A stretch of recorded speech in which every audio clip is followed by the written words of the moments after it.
Assalamualaikum warahmatullahi wabarakatuh. Kembali lagi di podcast SKS, Sharing Knowledge and Stories dari Pondok Quran Mahasiswa Ibnu Abbas. Kami di sini akan membahas tentang artificial intelligence yang dapat digunakan untuk mahasiswa.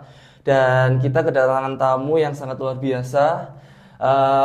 Beliau ini lulusan UGM Yogyakarta dan juga S2 dan S3-nya ini dari luar negeri, dan beliau juga expert di bidang artificial intelligence atau kecerdasan buatan.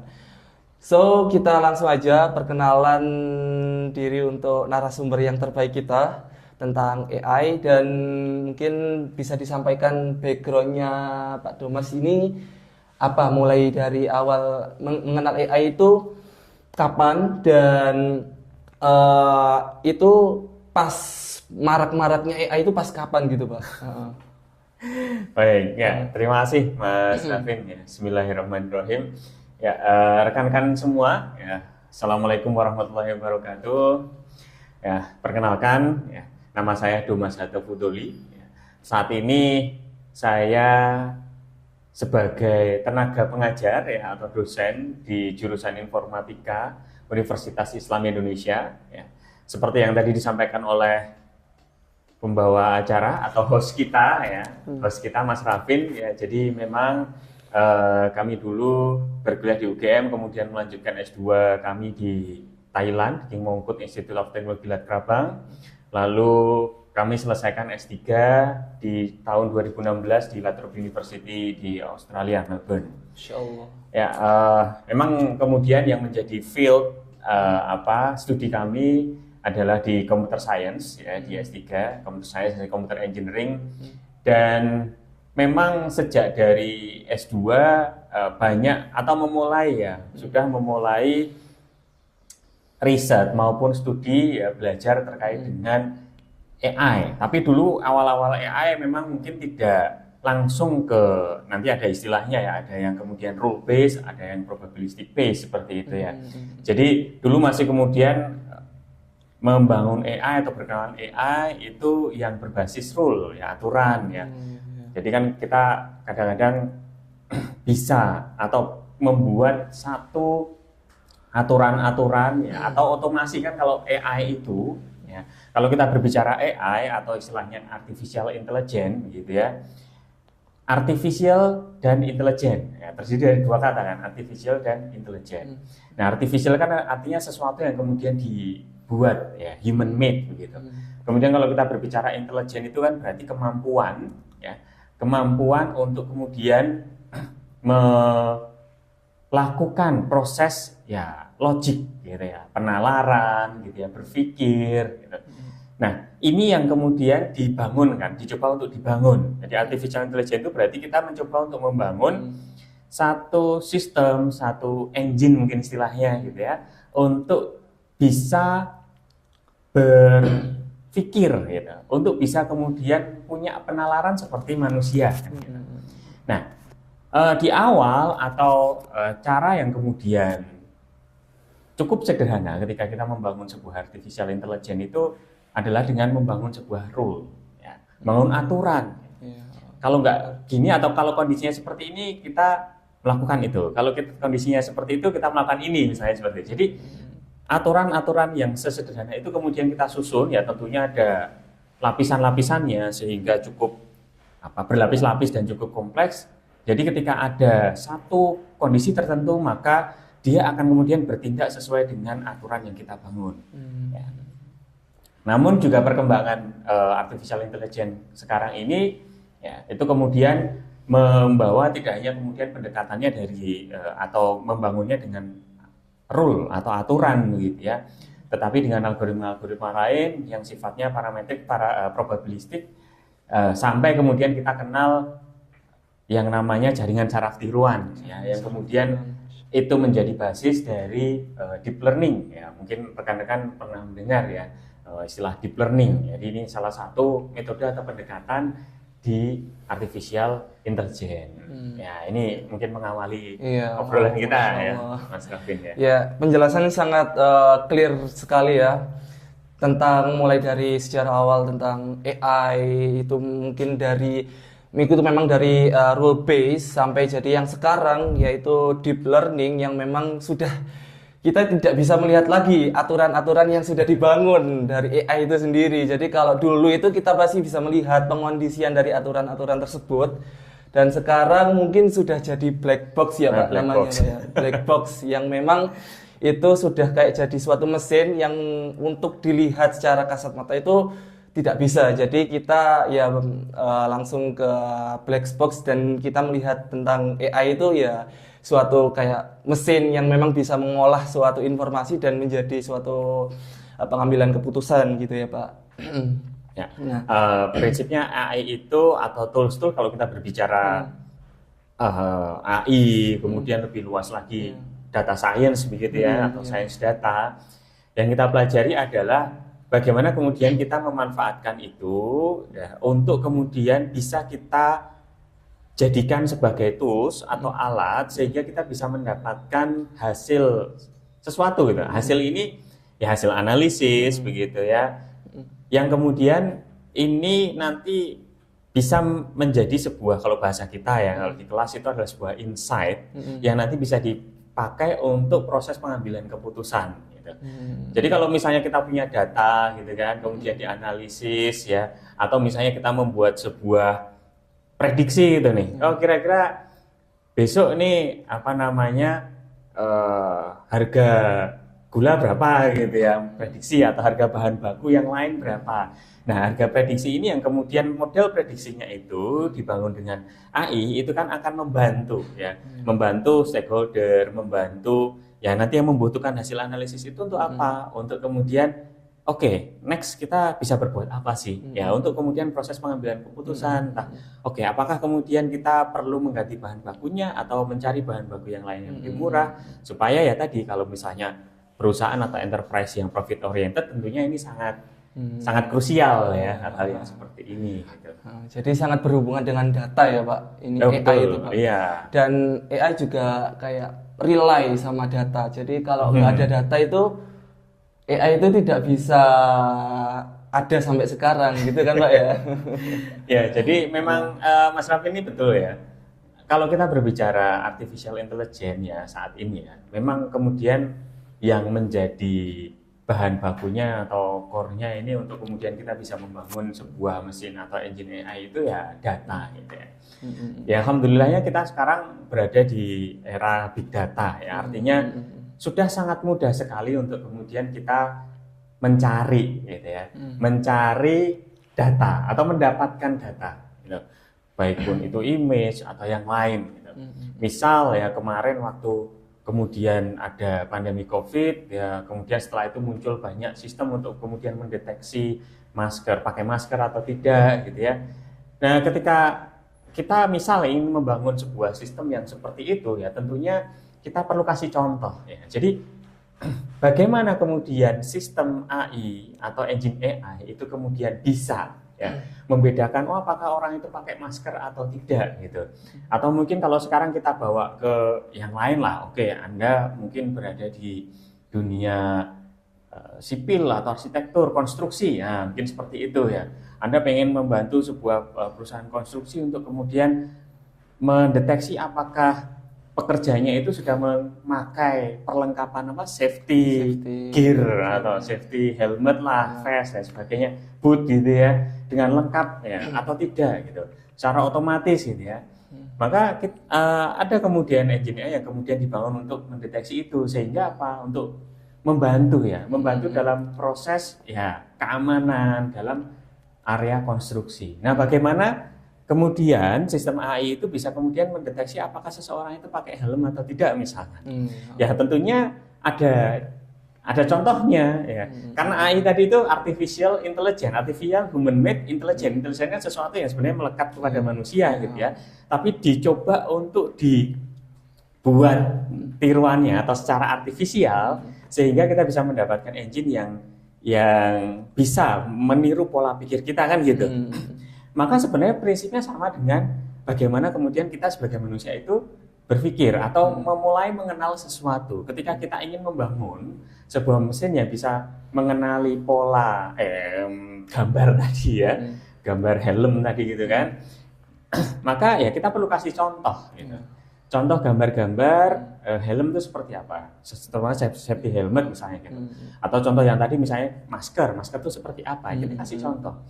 Sama seperti kita ketika kita belum mengetahui sesuatu ya, dulu mungkin kita belajar tumbuhan, tanaman, biologi gitu ya, nggak ngerti ini yang seperti apa gitu.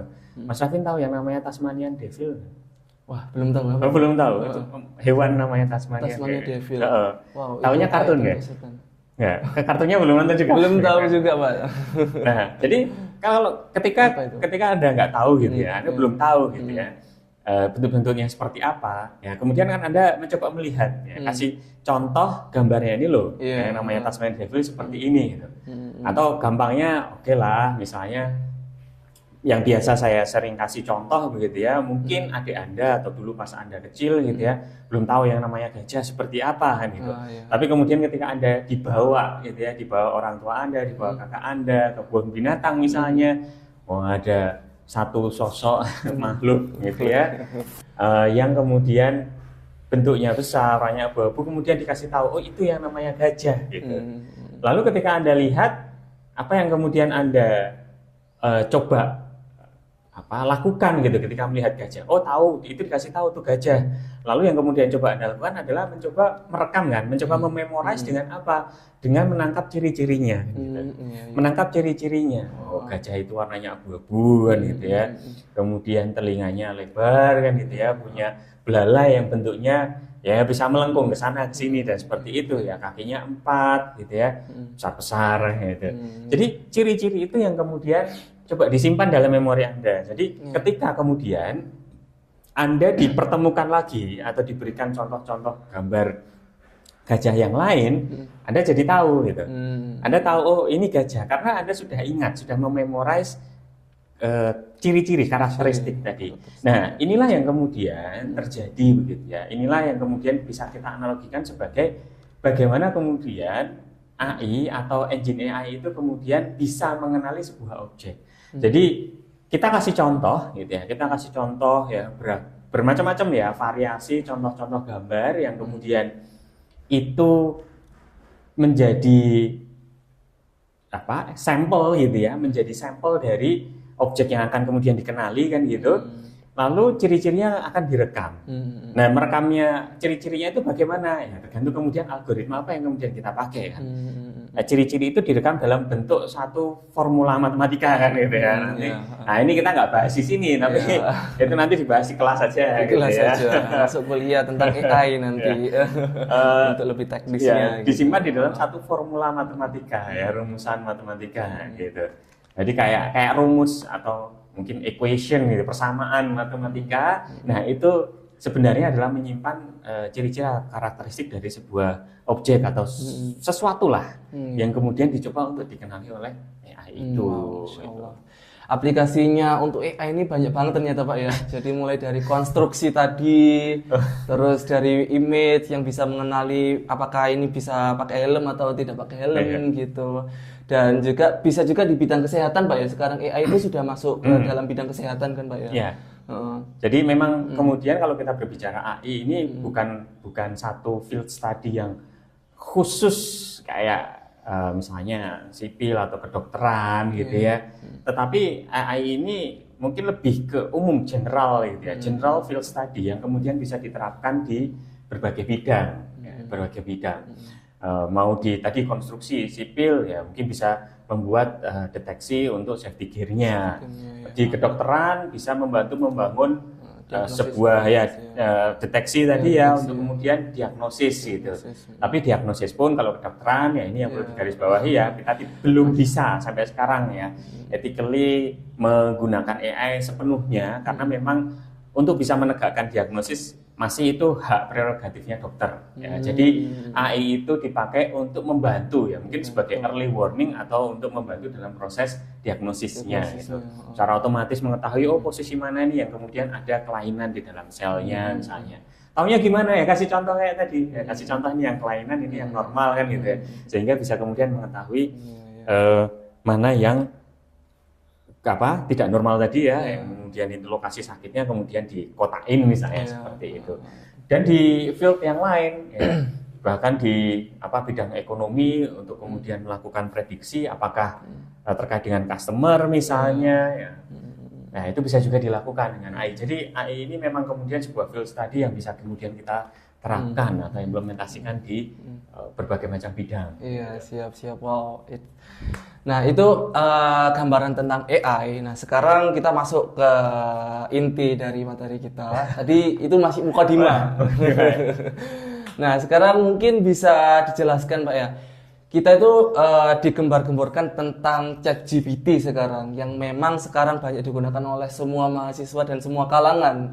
Entah itu mahasiswa atau dokter sekalipun, atau mungkin researcher atau dosen pun bisa menggunakan ChatGPT. Nah, ChatGPT ini apa sih, Pak? Kayak suatu aplikasi atau memang di dalamnya AI, atau memang apa bedanya kayak AI ini sama ChatGPT gitu, Pak? Kan biasanya kita masih bingung gitu. AI ini kok apakah suatu sistem atau ada aplikasinya gitu AI gitu. Terus mungkin ChatGPT ini kok dibilang AI padahal kan ChatGPT gitu. Apakah suatu platform atau sistem atau bagaimana, Pak? Mungkin kita perlu penjelasan lebih lanjut tentang itu, baik. Pak. Ya. Jadi kalau kita berbicara ChatGPT ya, kemudian hubungannya dengan AI, sebenarnya AI itu tidak bisa atau tidak sama persis dengan ChatGPT gitu. Jadi kalau kita berbicara AI itu adalah sebuah field of study gitu ya. Jadi lebih luas gitu. Kalau ChatGPT itu adalah tools ya atau sebuah implementasi ya AI. Jadi sebuah produk AI gitu. Produk AI. Nah, mungkin sedikit saya singgung ya terkait dengan dua model AI yang kemudian biasanya sering kemudian seliweran gitu ya, sering disebut ya. Ada model AI yang namanya diskriminatif, ada model AI yang namanya generatif. Nah, ini kok agak teknis ya. Tapi ya kita coba memaparkannya dengan istilah atau bahasa yang semoga cukup ringan begitu ya. Semoga saja. Jadi ada model AI yang namanya diskriminatif ya. Kalau kita berbicara diskriminatif itu berarti mencoba untuk mendiskriminasikan, mencoba untuk memilah kan gitu, mencoba untuk membedakan, mengkategorisasikan. Nah, contoh yang kemudian kita sebut tadi ya, misalnya untuk mendeteksi itu helm atau bukan, misalnya masker atau bukan, itu adalah contoh yang diskriminatif. Kita mencoba untuk mengkategorisasikan ya apakah itu betul-betul helm atau bukan misalnya. Itu penyakit misalnya ada gambar sel tadi ya, sel yang rusak atau bukan. Nah, itu diskriminatif, menggolongkan gitu.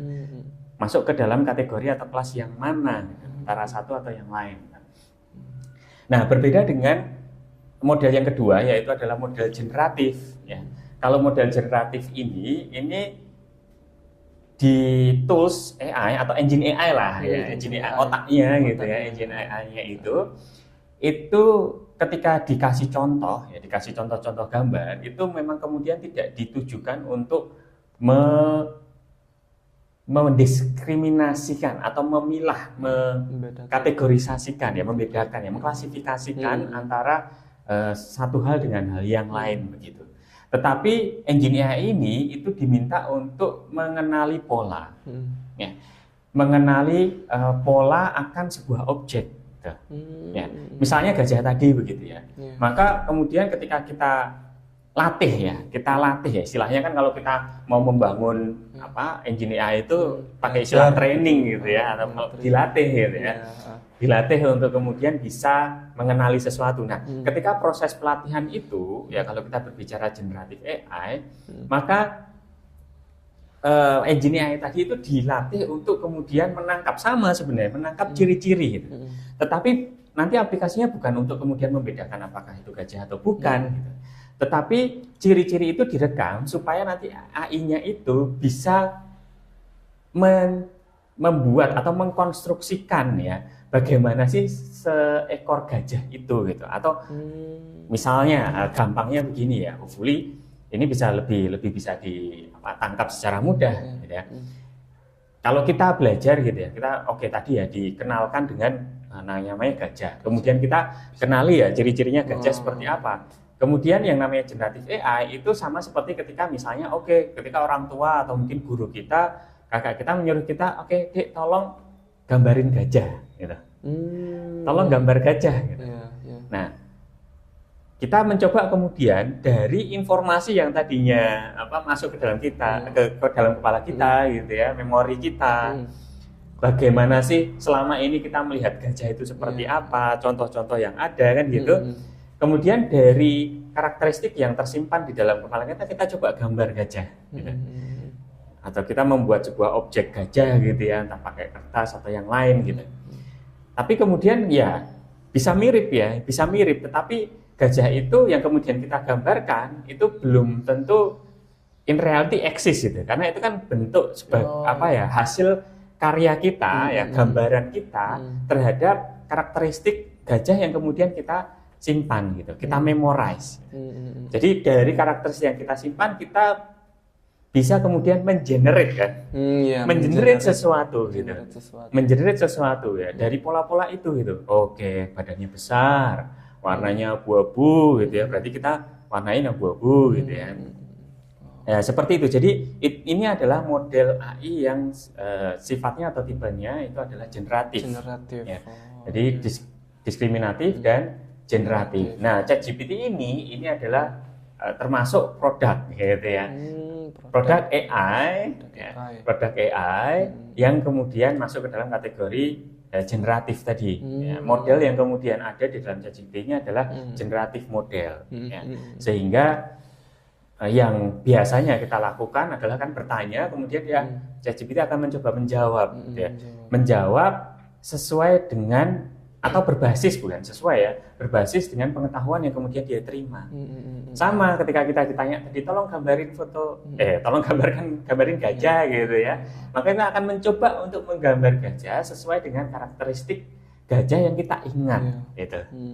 Jadi seperti itu analogi yang ada pada model-model generatif. Salah satunya adalah ChatGPT gitu Pak. Wow. Jadi ChatGPT ini bisa digunakan untuk semua task, dan itu kok bisa gitu Pak? Kan tadi misal gajah. Misal kalau kita tahu informasi tentang gajah aja kan, kalau kita disuruh gambar macan mungkin keteteran gitu kan Pak. Mungkin kalau kita nggak tahu gambar gajah, terus gambar gajahnya masih sedikit gitu. Nah, di ChatGPT ini kan kayak multidisiplinary gitu Pak ya. Nah, itu kan bisa digunakan banyak kalangan, dan kita nginputkan sesuatu apapun itu kok bisa jawabnya itu bisa kayak sesuai dengan keinginan kita, dan memang lebih kayak akurat, dan kok bisa tahu gitu loh apa yang ditanyakan dari ChatGPT. Terus kita bisa kadang sesuai dan kadang enggak, tapi biasanya mostly sesuai kan Pak ya kalau di ChatGPT itu kok bisa gitu Pak, padahal ini kan tidak di satu bidang aja, di semua bidang ChatGPT mengerti semuanya. Pengetahuannya itu apa saja gitu Pak, kok bisa mengerti banyak hal gitu ChatGPT itu Pak. Oke. Jadi memang ya kita lihat bahwa ketika kita menggunakan ChatGPT itu ya, kita mencoba untuk menanyakan sesuatu gitu ya. Bahasa istilahnya yang dipakai sekarang adalah kita melakukan prompting gitu ya, kita nge-prompt gitu ya. Atau bertanya, memberikan input terhadap generatif AI model, salah satunya adalah ChatGPT. Kemudian mereka memberikan respon ya, sesuai dengan apa yang kemudian kita berikan. Nah, tadi yang disampaikan oleh Mas Rafim tadi, kok bisa kemudian kayak bisa tahu segalanya gitu ya, menjawab gitu ya. Ya sama seperti ketika kita kemudian, kita sebagai manusia ya, ketika kita dipaparkan dengan banyak sekali informasi gitu, dan informasi itu kemudian kita bisa coba ingat ya, kita belajar gitu ya. Lalu apa yang kita pelajari tiba-tiba dites gitu, ditanyakan gitu ya. Terus ya kan kita bisa jawab gitu ya.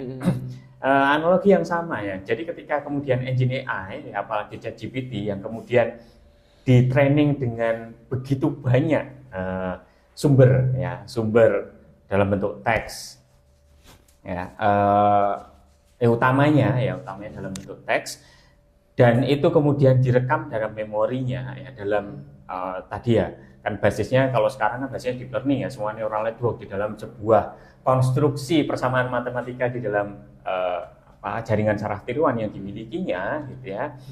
Itu diingat-ingat ya semua informasi yang ada, dan informasi itu berasal dari berbagai sumber ya, dan berbagai domain. Nah, inilah yang kemudian membuat ChatGPT itu bisa menjawab ya kurang lebih berbagai macam pertanyaan ya di berbagai bidang ya. Karena memang yang diinput atau data-data yang kemudian menjadi data latihnya tadi yang kita minta untuk model itu, engine itu untuk kemudian rekam ya karakteristiknya itu ya tidak hanya dalam satu domain atau nggak cuma gajah doang gitu ya, tetapi berbagai macam informasi, berbagai macam informasi. Nah inilah yang membuat ChatGPT ini menjadi punya kapabilitas yang cukup luas ya untuk menjawab berbagai pertanyaan ya. Dan ini menjadi possible sekarang karena ya kemampuan arsitektur hardware komputer yang semakin canggih gitu ya. Kalau dulu kenapa kok ChatGPT baru muncul baru-baru ini ya? Tidak mungkin di sebelum tahun 2000-an lah atau 2020-an gitu ya. Karena memang secara kapabilitas kita belum bisa, waktu itu belum muncul ini ya satu teknik ya transformer kan belum ada ya. Jadi ya kalau kita berbicara transformer ini salah satu algoritma untuk kemudian dalam deep learning untuk membangun engine AI itu gitu ya. Nah sebelum itu ada dan juga belum teknologi yang sekarang dipakai prosesor yang ada di dalam GPU itu untuk kemudian segitu banyak core-nya untuk bisa melatih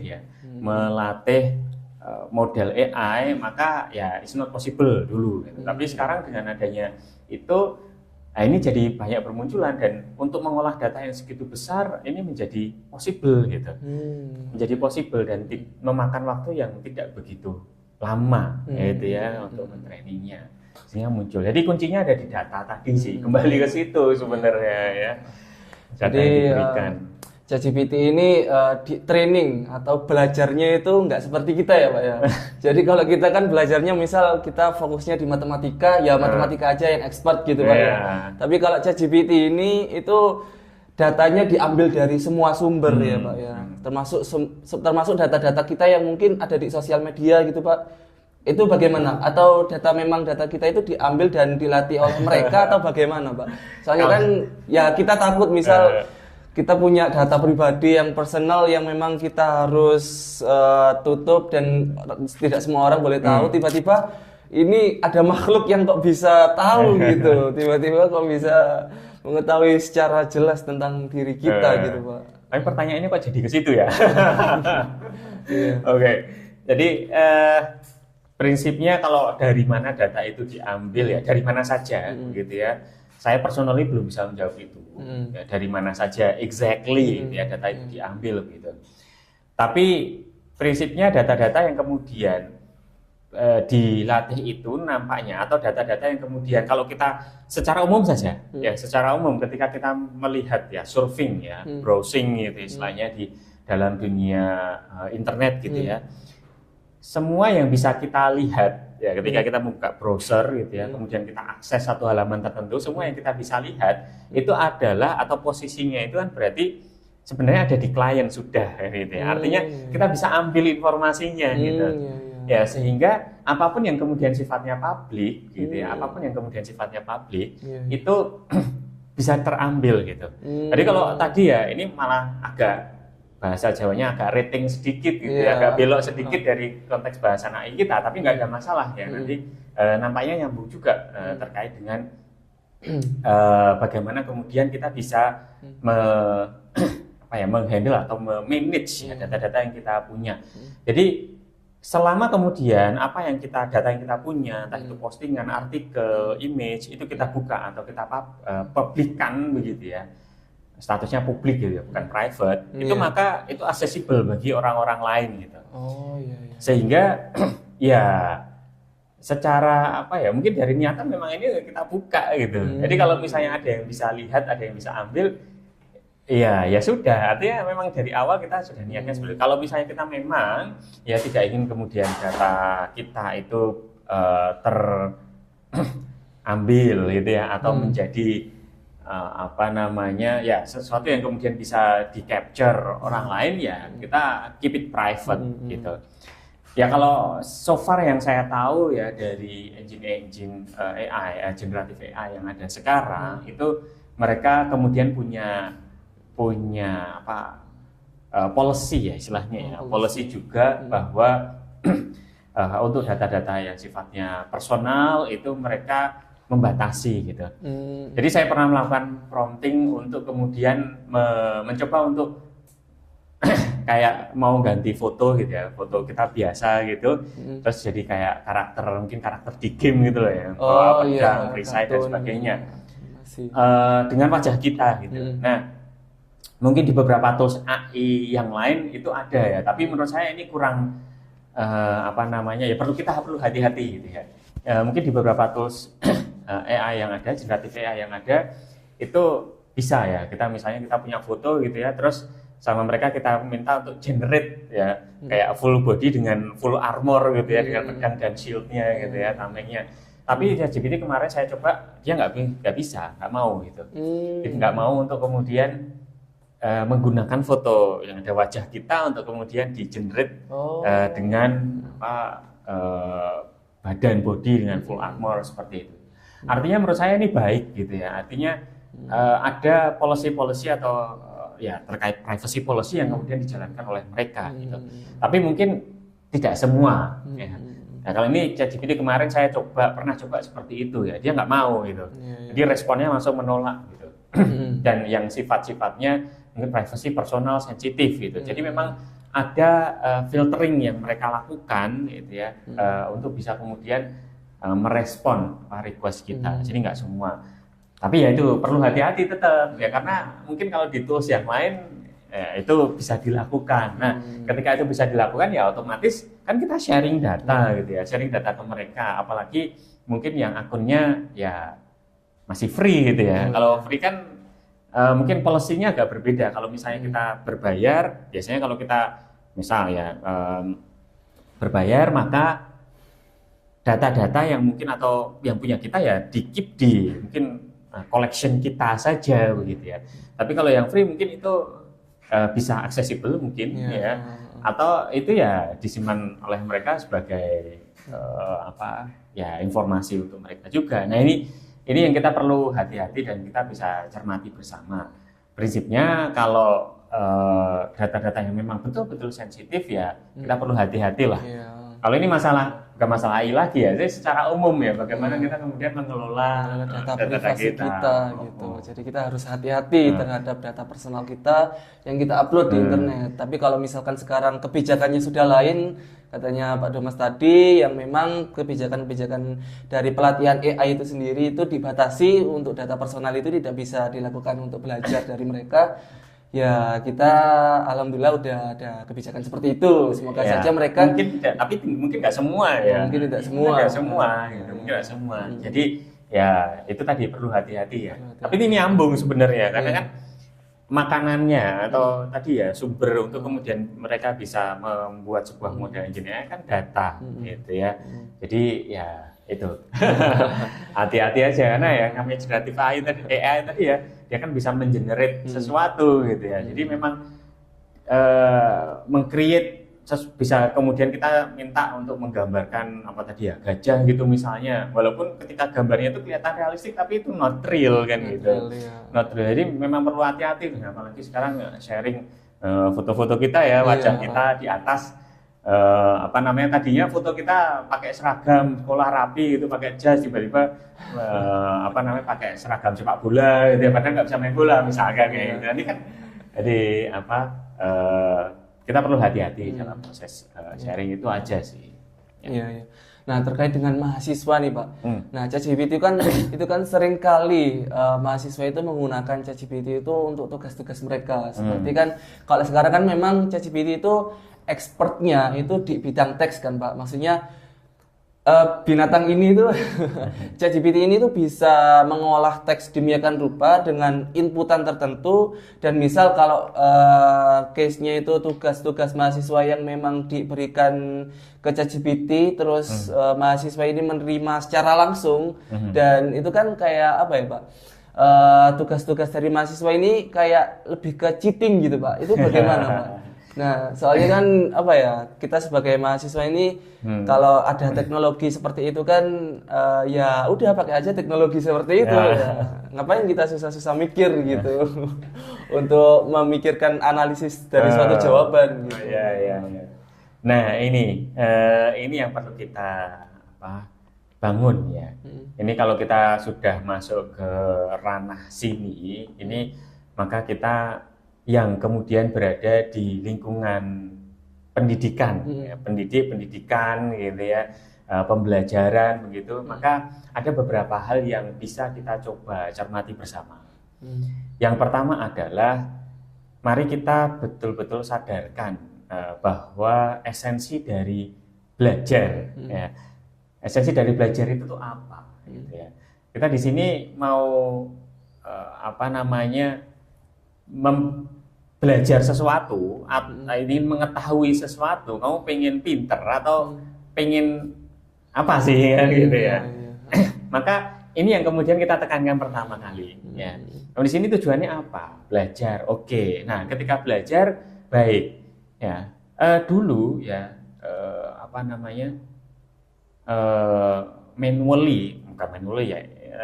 Dulu ya pada saat kita belajar dengan buku kan gitu ya. Kita lihat referensi ya, teori-teori yang ada di buku gitu kan. Terus misalnya kita masuk ke bidang ya sosial yang mungkin banyak hafalannya. Kalau sains kan mungkin ada sedikit hitung-hitungannya gitu ya. Kalau sosial mungkin lebih banyak hafalannya, walaupun saya juga ada hafalannya pun ada gitu. Oke, misal ketika kita belajar ya, melakukan proses belajar dengan buku tuh. Geografi lah, ngapalin gitu ya, atau mungkin yang lain ya, sosial yang kemudian textbooknya itu betul-betul banyaknya hafalan gitu. Nah, ketika kita kemudian mencoba untuk menjawab pertanyaan, yang pertanyaan itu sebenarnya ada jawabannya di dalam buku itu atau memang itu kita pelajari di dalam buku itu gitu ya. Nah, prinsip yang pertama tadi, ketika kemudian fokus, apa yang menjadi fokus atau apa yang kemudian kita tekankan, yang pertama itu adalah terkait dengan apa sih sebenarnya proses belajar atau pembelajaran itu, perkuliahan gitu ya. Kan itu adalah proses untuk kemudian kita bisa mengetahui ya, kita bisa kemudian mendapatkan atau menambahkan knowledge gitu. Nah, kita nggak usah bicara ChatGPT lah dulu yang dengan buku tadi ya, kita kembali ke situ. Kalau misalnya niat kita ya cuma sekedar menjawab tugas atau mengerjakan tugas, oke, cari di buku itu yang pertanyaannya kira-kira jawab terus tinggal disalin. Tinggal nyalin ya. Bahasanya nyalin ya, tinggal disalin gitu ya. Jadi apa yang terus di buku itu sudahlah di copy saja gitu ya, as is gitu ya, ke jawaban kita. Ya, itu. Terus kalau seperti itu apakah kemudian belajar ya? Nampaknya tidak. Ya kita kan kalau yang namanya belajar itu apa yang ada di jawaban buku kita baca dulu, kemudian kita coba tuliskan ulang kan gitu. Atau kita pahami apa yang ada di buku itu, kemudian kita coba jawab. Ketika kita menjawab kita juga tahu gitu. Gak cuma sekedar ini kayaknya jawabannya ini terus di copy paste gitu ya bahasanya, terus sudah selesai. Terus tadi pertanyaannya apa? Kalau kita suruh jawab dengan tanpa textbook nggak bisa gitu. Nah, itu kan esensi belajarnya hilang gitu ya. Esensi belajarnya hilang. Nah, sebenarnya sama saja ketika kita menggunakan ChatGPT gitu. Kayak buku tadi, ya kita coba tanya ke ChatGPT kan gitu ya. Dijawab sama dia gitu. Dijawab sama dia. Kemudian kita bisa sih tinggal copy paste gitu. Tapi ya itu tadi esensinya apa gitu. Kalau esensi kita atau tujuan kita adalah belajar tadi gitu ya, untuk mendapatkan knowledge tadi, maka ya nggak bisa juga seperti itu. Artinya ketika kita punya buku atau tidak pakai ChatGPT pun itu sebagai sesuatu yang bukan atau tidak masuk ke ranah ini ya, belajar tadi. Nah itu yang kita perlu garis bawahi ya. Kita mau belajar atau mau menjawab pertanyaan saja kan gitu. Nah di situ itu. Gitu. Jadi kalau kita belajar ya oke, output dari ChatGPT itu kita baca dulu gitu ya, kita coba pelajari kira-kira masuk enggak gitu ya, baru kemudian kita coba olah setelah itu. Jadi kalau copy paste sama aja. Kalau bahasa ininya mungkin saya sedikit tambahkan ya, bahasa to the point-nya gitu ya. kalau kita mengambil sesuatu dari sumber yang lain, gitu kan, maka kan biasanya kita perlu citasi kan gitu ya. Citasi ya. Kalau enggak kan itu berarti dianggap kita mengklaim statement itu, gitu kan, mengklaim statement itu kan gitu. Nah kalau kita ya hanya copy paste misalnya ya dari hasil ChatGPT kan 11-12 sama kayak plagiasi kan. Tanpa kita kemudian mengklaim bahwa itu adalah hasil generate ChatGPT misalnya, atau kemudian ya kita tidak kemudian memparafrasekan itu atau mencoba membuat itu menjadi sesuatu yang memang apa ya punya kita gitu ya. Baiknya kan kita kalau misalnya Anda pengen bisa masak mie, bisa kan sekarang ya? Bisa, saya masak mie instan gitu ya, nggak cuma sekedar kemudian mungkin pada saat belum tahu caranya masak mie instan gitu ya, kemudian lihat atau minta tolong teman Anda, tolong bikin mie instan, Anda liatin, terus sudah jadi, terus Anda ambil mie instannya, terus Anda klaim itu sebagai hasil buatan Anda kan enggak gitu ya. Tapi oke, Anda tahu gimana, terus Anda bikin mie instan sendiri kan, kurang lebih seperti itu. Jadi itu hal yang pertama, yang pertama sih Mas. Tapi sebenarnya nyambung kemudian yang kedua tadi, yang masalah kemudian sebenarnya kalau kita berbicara plagiasi kayak tadi ngambil sesuatu tanpa kemudian as is gitu ya, as is. Nah ini kan sebenarnya 11-12 sama plagiasi tadi. Nah ini poin yang kedua gitu. Jadi nah ini di khususnya ya agak sebut merek sedikit di gitu ya. Itu kemarin saya buat semacam surat edaran gitu ya.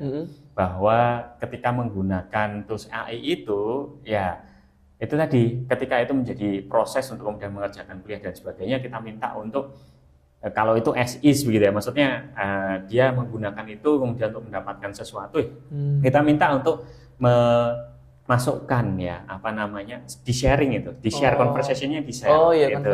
conversation-nya di share gitu ya, untuk supaya kita tahu bahwa memang kemudian referensinya dari situ. Sebenarnya ini kita coba untuk ya tadi ya kalau kita berbicara masalah etika gitu ya, supaya tidak kemudian itu menjadi sesuatu yang mirip atau dianalogikan sebagai plagiasi tadi, yang ngambil as is gitu ya.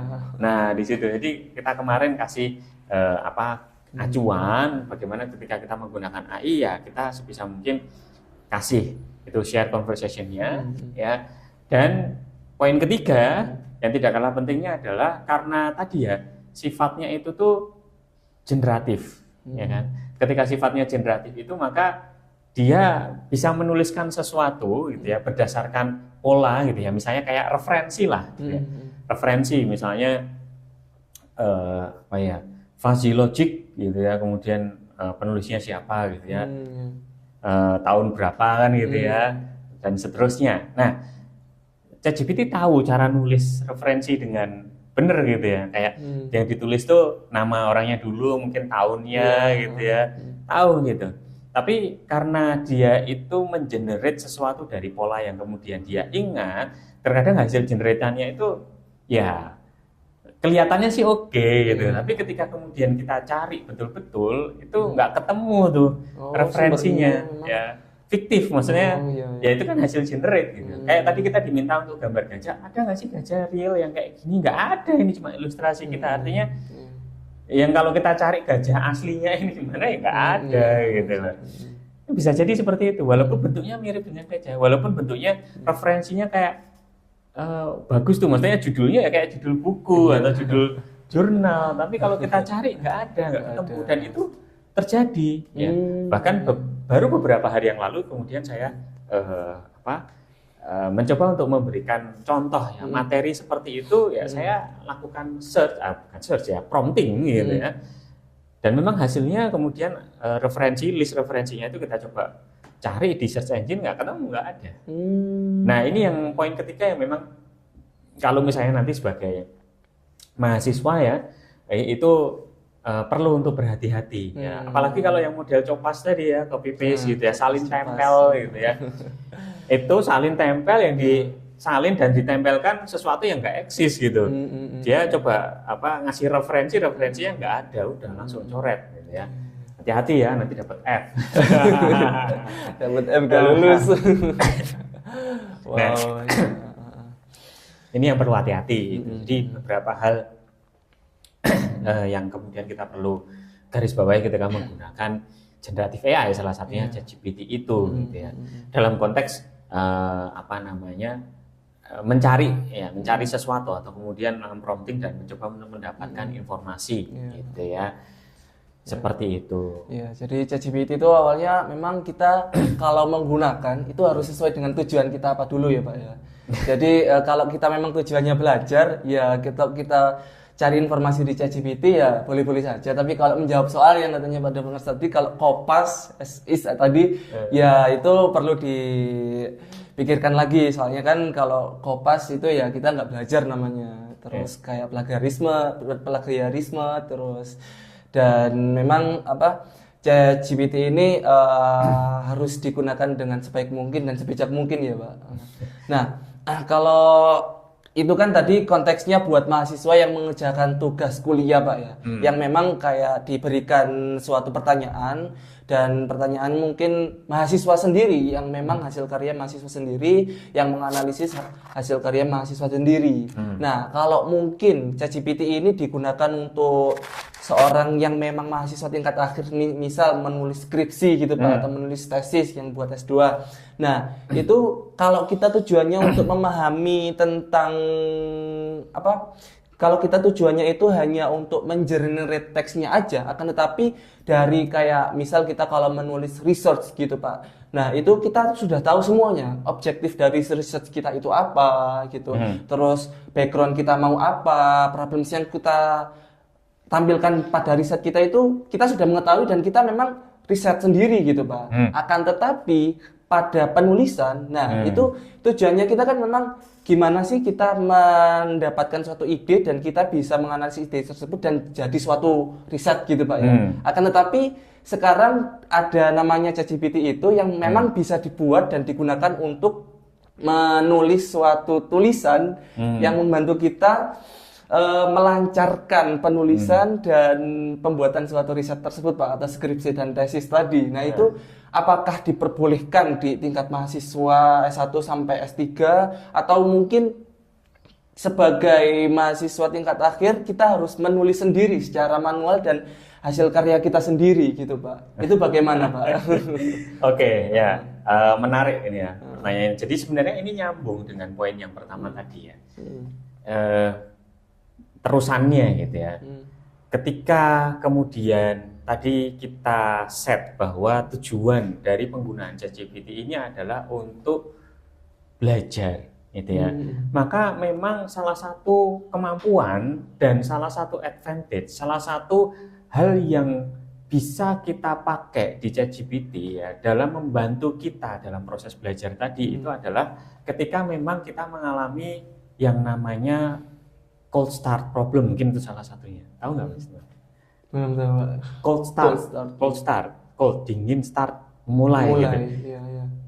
Bahasanya mungkin mau ngapain nggak ya? Nggak ngerti gitu ya. Bingung dulu. Bingung dulu. Ini kita mau ngapain nih? Oke, saya belajar misalnya di informatika terus ngapain ini ya? Tesisnya apa ini? Skripsinya ngapain gitu. Nah, di sini yang kemudian tools seperti ChatGPT ini bisa kemudian membantu gitu ya. Membantu apa? Kemudian kita keluar dari problem tadi gitu. Cold start, kita bingung nih mau ngapain gitu. Tanya aja, kita bisa brainstorming gitu. Karena dari knowledge yang kemudian ada di dalam tools itu ya bisa dipakai untuk kemudian itu tadi brainstorming. Misalnya kita mahasiswa informatika, kita senang kemudian dengan AI, kita senang dengan fotografi misalnya, image gitu ya, masukkan aja gitu ya. Kemudian kira-kira kalau dari hobi, dari kesukaan kita itu gitu ya, judul-judul skripsi atau tesis kira-kira apa sih yang cocok misalnya gitu. Tadinya kita bingung, kemudian ada opsi-opsi itu, ya banyak. Dapat insight. Nah itu dapat insight. Oke. Kemudian ketika dapat insight, oh ternyata kita bisa membangun tadi ya deteksi safety gear untuk kemudian dikonstruksi misalkan. Oke, kalau menarik nih gitu ya. Saya senang kalau misalnya ngolah image gitu ya. Saya juga walaupun di informatika tapi senang juga dengan bangunan-bangunan gitu ya. Senang foto bangunan landscape gitu misalkan gitu ya. oke lah kayaknya ini menarik gitu. Nextnya apa? Ya sudah kita coba tanyakan lagi gitu. Untuk membangun itu kira-kira mulai dari mana gitu. Nah mungkin nanti bisa kemudian ada suggestion gitu ya. Oke, kumpulin data dulu, mungkin datanya didapetin dari mana kan gitu. Kemudian apa? Sampai kemudian dengan generatif AI kita bisa dikasih contoh bagaimana membangun atau sampai ke scripting kan ya, sampai oke, bangun Python-nya nih gimana nih ya, apa namanya, dengan bahasa pemrograman tertentu ya, umumnya Python gitu, untuk membangun engine itu sendiri, kasih contoh gitu. Walaupun not literally nggak bisa kemudian kita copas biasanya, tetap ada modifikasi dikit-dikit karena itu contoh saja gitu. Tapi ini yang kemudian menjadi advantage atau sesuatu yang kemudian kita manfaatkan dari generatif AI itu. Ketika memang poin belajarnya itu yang ditekankan ya, di sana ya. Jadi nggak hanya kemudian segala tanya udah apa adanya, tutup mata, copy paste, nah seperti itu tidak gitu. Nah terkait dengan yang tadi disampaikan oleh Mas Raffin bahwa sebenarnya udah tahu nih ya, punya pengen ini, pengen itu, kita sudah tahu apa namanya metodenya kira-kira yang dipakai apa gitu ya. Nah terus yang belum tahu atau yang mungkin masih perlu dikembangkan ya, dipelajari, atau yang tadi pengen untuk kemudian jadi bisa, itu adalah nulisnya misalkan ya. Udah tahu kita mau ngapain tapi nulisnya susah nih, misalnya nulis proposal gitu ya. Kita kan bisa kemudian ya dari knowledge yang kita punya kan kita masukkan itu menjadi bagian dari prompt-nya kan gitu ya. Jadi bagian dari prompt-nya, kemudian kita minta bantuan untuk membuat sebuah sampel contoh ya, proposal seperti apa dengan bahasa yang baik tentunya, formal ya. Nah artinya kita memposisikan ChatGPT itu sebagai alat bantu ya, alat bantu belajar. Dan nantinya ketika tadi ya niatnya kembali ke niatan tadi untuk kemudian belajar, saya yakin kemudian tidak hanya hasil dari ChatGPT itu mesti kemudian di copy paste. Saya yakin itu. Kalau niatnya belajar ya. Tetapi kemudian dari hasil itu kemudian lah mungkin di copy dulu apa gitu ya. Kemudian di paste gitu ya. Kayak tadi misalnya ada script Python, kita nggak ngerti nih caranya bikin word cloud misalnya. Word cloud itu apa, nanti seri berikutnya ya. Ke podcast yang berikutnya yang lebih spesifik untuk AI. Ya misalnya kita mau bikin word cloud gitu. Nggak ngerti caranya gimana, tanya ChatGPT gitu ya, terus dapat tuh contoh script Python-nya, kemudian kita copy paste gitu. Ya nggak setiap kali kemudian it works gitu ya. Artinya kita tetap perlu basic knowledge Python tuh kayak gimana, dan kemudian kita tetap kemudian nggak bisa ya sekedar tadi ya copy paste gitu ya. Kita pasti akan baca lagi tuh. Jadi walaupun Anda menggunakan ChatGPT gitu ya, kemudian untuk mendapatkan contoh tadi ya, nulisnya gimana nih, aku bisa, tapi kalau nulis kayaknya kalau nulisnya nggak IYD nih bahasanya, nggak kurang formal, nggak apa-apa ya kita jadikan itu sebagai alat bantu, sehingga nanti makin lama kita jadi paham, kita jadi ngerti gimana sih cara nulis IYD yang baik dan benar.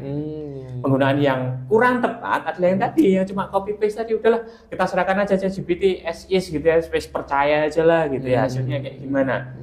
Nah ini yang kurang tepat. Kenapa? Karena bisa jadi salah tadi. Kita bisa jadi copy paste script tadi, ketika di paste error kan gitu ya. Kita udah percaya sama mereka, kita kumpulkan as is, as tugas gitu ya, error. Nilainya jelek, nggak keluar gitu ya. Nah itu, jadi poinnya ada di situ. Jadi tidak masalah untuk kemudian menggunakan itu sebagai alat bantu ya, baik itu dalam proses brainstorming maupun dalam proses penulisan. Tapi itu tadi karena itu posisinya adalah sebagai alat bantu, maka ya, dan niatan yang untuk kemudian belajar tentunya membuat entah itu proposal, entah skripsi dengan baik, ya tidak kemudian hanya copy paste saja ya, tutup mata seperti itu. Pasti kemudian akan ada proses membaca lagi ya. Kadang-kadang apa yang kemudian dihasilkan itu kok kayaknya nggak sesuai dengan yang kita pengen, apalagi kalau Mas Raffin sudah punya basis knowledge ya, ada sesuatu yang kurang pas, mesti bukan ini gitu, atau kayaknya nggak tepat gitu ya, istilahnya biar bukan itu yang dipakai misalnya, mungkin kalau ada term-term khusus gitu ya, itu akan kelihatan. Kayak dulu waktu kita pakai Google Translate mungkin atau alat mesin translation yang lain gitu ya, as is gitu ya, kan masih kaku gitu, itu kelihatan gitu. Apalagi kalau kalau sudah masuk ke domain tertentu tuh, nanti ada istilah-istilah yang kemudian diistilahkan kok aneh ya, gitu. Oh bahasanya kayak gitu. Jadi ya kembali lagi kalau niatnya adalah belajar atau memang ya dengan baik menyelesaikan skripsi TA-nya gitu ya, kita jadikan sebagai alat bantu, jadi no problem gitu. Tapi ya tidak as is tadi ya, tidak kemudian copy paste yang kemudian bisa dianalogikan sebagai plagiarisme ya. Ya dengan analogi yang tadi, kalau kita punya buku ya kan sama aja gitu, kayak buku terus kita copy paste sudah tanpa ada referensi, tanpa kemudian ya kita tidak memasukkan itu dengan baik di dalam posisi yang benar, ya nanti tetap jadi tidak bagus lah ya. Artinya hasilnya pasti ya nggak solid lah.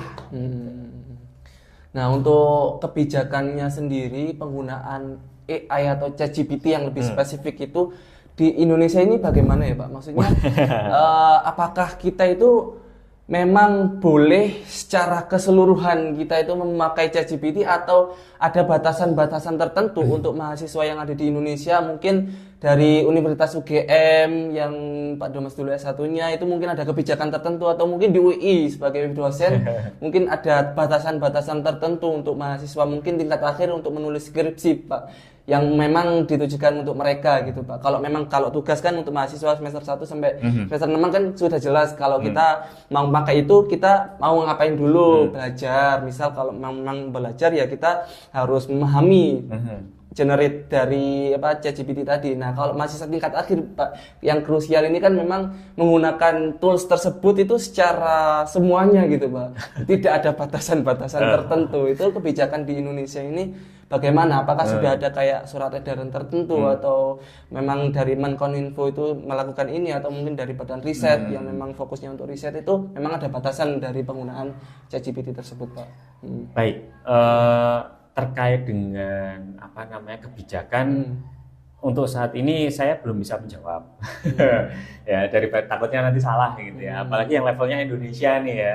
Levelnya Indonesia ini kalau inisiatif untuk kemudian membangun kebijakan itu tuh ada. Ya, saya sudah pernah dengar informasinya, tetapi terkait dengan kebijakannya seperti apa atau so far bagaimana ya, yang khususnya mungkin dalam konteks pembelajaran atau di perguruan tinggi secara umum, saya tidak bisa menjawab, ya belum tahu gitu ya. Nah, kalau bagaimana di UGM juga saya tidak bisa menjawab juga ya. Kalau di UI ya khususnya di informatika, kalau di yang kemudian memang ya kebetulan karena saya memang menjadi kepala pelayannya begitu ya istilahnya, kepala pelayannya di jurusan informatika, terutama di program studi informatika program sarjana. Kemudian untuk guidelines mungkin seperti itu ya, terkait dengan penggunaannya tadi sebenarnya sudah kita singgung sebelumnya ya.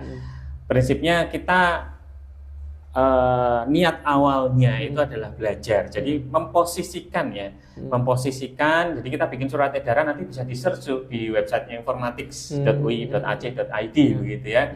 Itu ada surat edaran yang kemudian kita keluarkan.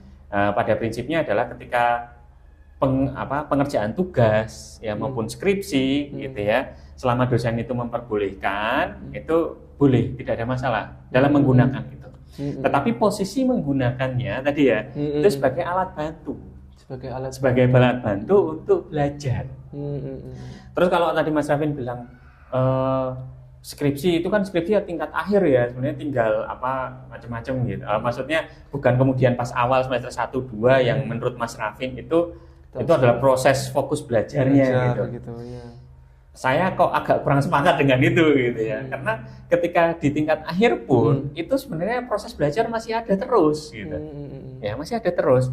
Ketika Anda mengerjakan skripsi atau tesis begitu ya, itu tidak mungkin kan levelnya selevel tugas kuliah biasa gitu ya. Berarti kan ada sesuatu yang kemudian ditambah, atau mungkin dari tugas-tugas kuliah itu kemudian dikombinasikan ya dengan rangkaian atau desain tertentu gitu kan. Nah, bagaimana kemudian cara mengkombinasikan itu, mendesain ulang, menambahkan sesuatu, berarti kan ada proses belajarnya lagi kan gitu ya. Artinya terusan, walaupun mungkin ya range-nya mungkin tidak sepanjang 3 tahun awal gitu ya belajarnya, tetapi tetap ada proses belajarnya gitu. Belajar sesuatu yang baru itu mesti ada gitu. Nah, Jadi kita di dalam surat edaran itu ya kita minta mahasiswa untuk kemudian memposisikan ChatGPT, generative AI itu sebagai alat bantu gitu.